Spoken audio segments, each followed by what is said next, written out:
آج اگر پاکستان تحریک انصاف کے ساتھی شکایت کر رہے ہیں، ان کا لیڈر جیل میں اس حالت میں ہے، اور چونکہ کل ہی آپ ملاقات کر چکے ہیں، ملاقات کر کے بھی آئے ہیں، تو اس ملاقات کی فوری خبر جو ان کی طرف سے آئی وہ واقعی قابل قبول نہیں ہو سکتی۔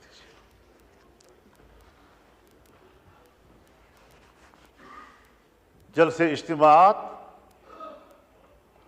وہ ایک جمہوری حقوق ہیں، اگر جمہوری حقوق میں کے دائرے میں کوئی فیصلہ کرتا ہے، جلسہ کرتا ہے، اس کو جلسے کا حق ہے۔ لیکن میں ایک بات واضح کر دینا چاہتا ہوں کہ اگر میاں نواز شریف صاحب پر ظلم ہوتا ہے، میاں شہباز شریف صاحب پر ظلم ہوتا ہے، آصف علی زرداری صاحب اور ان کی بہن کے ساتھ، ان کی جماعت کے سینئرز کے ساتھ زیادتی اور ظلم ہوتا ہے، اور میں ان کے ساتھ شانہ بشانہ کھڑا ہوں، ان کے خلاف ہونے والے ہر قدم پر میں نے فرنٹ لائن پر لڑائی لڑی ہے، اگر میں اس وقت آپ کے اوپر ہونے والے مظالم میں آپ کے شانہ بشانہ تھا تو میں آج بھی عمران خان پر ہونے والی سختیوں کی مذمت کروں گا۔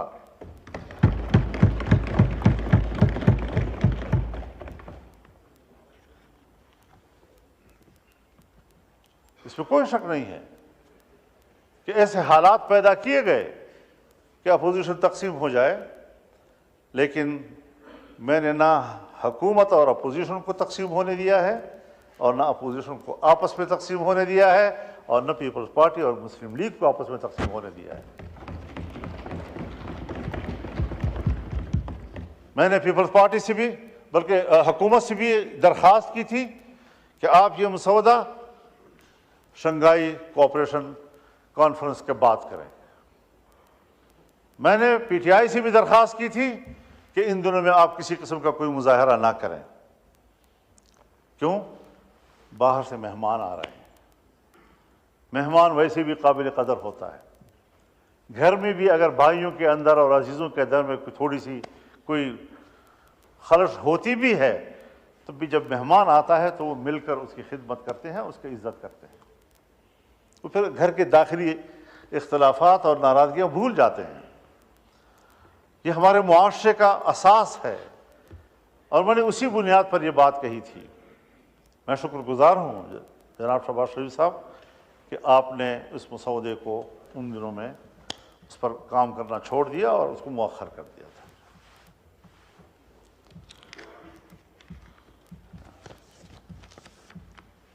ان کاوشوں سے اور ان تبدیلیوں سے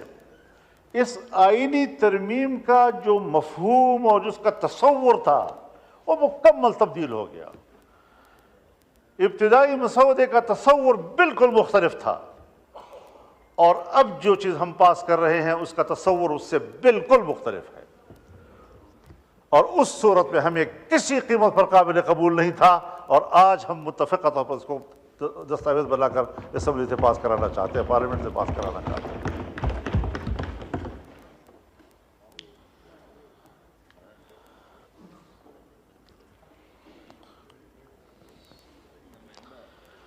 ہم آج بھی ایک بات کہنا چاہتے ہیں کہ عدالت کی تشکیل کے حوالے سے ہر چند کہ میں نے ایک آئینی عدالت کی بات کی تھی، لیکن جتنا بھی ہم نے محنت کی اور کوشش کی اور مختلف سٹیک ہولڈرز کے ساتھ بات کی، اس تصور پر اتفاق نہیں آ رہا تھا۔ کوئی کہہ سکتا ہے کہ وہ آئیڈیل ہے، اس طرح ہونا چاہیے، میں آج بھی اس نظریے کے ساتھ جنگ نہیں لڑ رہا ہوں۔ دیکھیے، جمہوریت ہے، انقلاب نہیں۔ انقلاب میں آپ یک لخت نظام کو تبدیل کرتے ہیں، لیکن جمہوریت میں آپ تدریجی اصلاحات کی طرف جاتے ہیں، تدریجی طور پر آپ اصلاحات لاتے ہیں۔ اس میں جن چیزوں کے ہم کافی عرصے سے اس قابل نہیں تھے کہ کر سکیں، آج ہم بڑی مشکل سے وہاں پہنچے ہیں کہ جو ہم نہیں کر سکتے تھے آج ہم کر پا رہے ہیں۔ اس حوالے سے میں یہ بھی عرض کرنا چاہوں گا کہ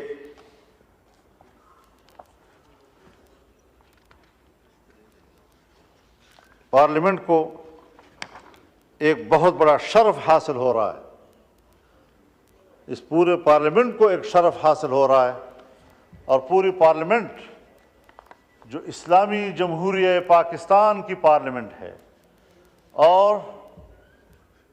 پاکستان کے عوام جس کی اکثریت مسلمانوں کی ہے، جو دو قومی نظریے کی بنیاد پر ہمارا وجود میں آیا تھا، اور آج وہ فیصلہ دے رہی ہے کہ 2028 کے بعد ملک کے اندر ہر طرح کے سودی کاروبار اور معاملات یہ ممنوع ہوں گے اور کاروبار سود سے پاک ہوں گے۔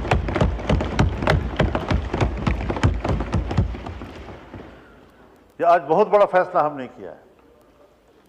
ہمارے کورٹ نے فیصلہ کیا، 1997 میں فیصلہ کیا، لیکن نظر ثانی کیسوں کے نتیجے میں آج تک اس کے کوئی فیصلہ نہیں آ سکا۔ ابھی پھر شریعت کورٹ نے اس کے حوالے سے فیصلہ کیا، لیکن کمرشل بینک، عام بینک، وہ دوبارہ نظر ثانی میں چلے گئے، اور وہ اتنی کمزور عدالت ہے ہماری شریعت کورٹ کہ اس کے خلاف کوئی درخواست دے دے تو ان کا فیصلہ معطل ہو جاتا ہے۔ اب اس کو مضبوط بنانا ہے، اور اللہ تعالیٰ نے بڑے واضح طور پر فرمایا ہے، یا ایھا الذین آمنوا اتقوا اللہ وذروا ما بقی من الربا ان کنتم مؤمنین، کہ اللہ سے ڈرو اور تمہارے ذمے جو سود کا کوئی مال ہے اس کو چھوڑ دو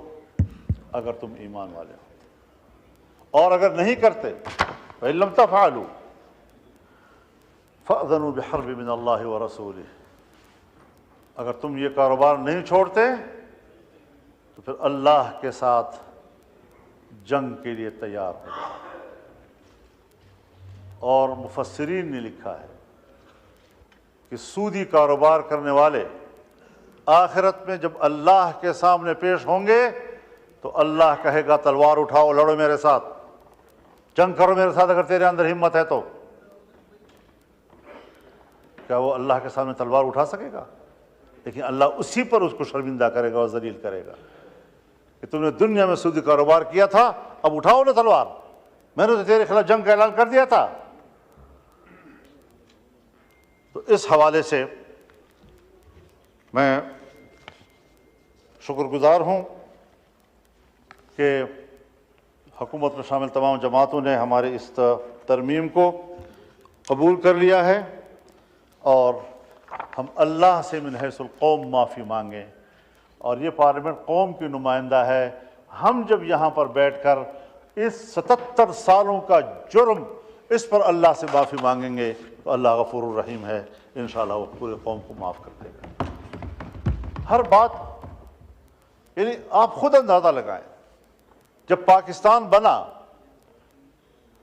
اور ہم نے اسٹیٹ بینک آف پاکستان بنایا تو اسٹیٹ بینک آف پاکستان کی افتتاحی تقریب سے قائد اعظم محمد علی جناح نے خطاب کرتے ہوئے فرمایا کہ مغرب کے نظام معیشت نے ہمارے لیے مشکلات پیدا کی ہیں، بلکہ انسانیت کے لیے مشکلات پیدا کی ہیں۔ ہم ملک میں وہ نظام معیشت لائیں گے جو اسلامی تعلیمات کے مطابق ہوگا۔